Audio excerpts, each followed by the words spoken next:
The first step is basically to have a plan. Now, this is probably the most important thing that any teacher will tell you about essay writing, is to have a plan. Now, as I said before, this is not something that is a plan which requires you to go massively into detail. It's one you keep very simple. So it's one that you should be able to hone and reuse over and over again. In other words, a plan which you could go back to every single time. Not only does it help to keep your writing consistent, but also helps you when you get feedback.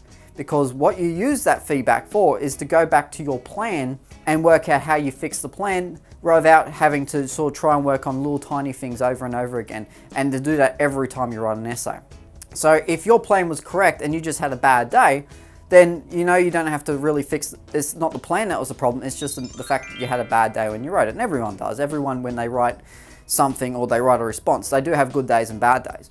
To be able to reuse a plan and have it over and over, and one you can stick solid with, means that you can focus on things that you're doing wrong as a whole, rather than necessarily fixing up little tiny itty bitty things all over the place and all the time.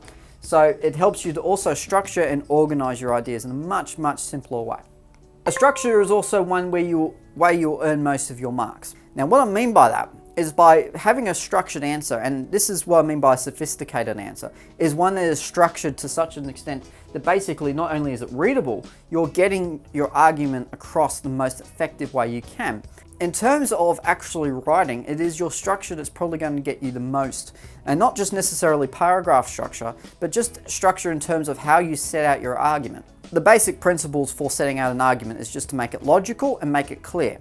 In other words, to make sure it makes sense and to make sure that it's very clear that it makes sense.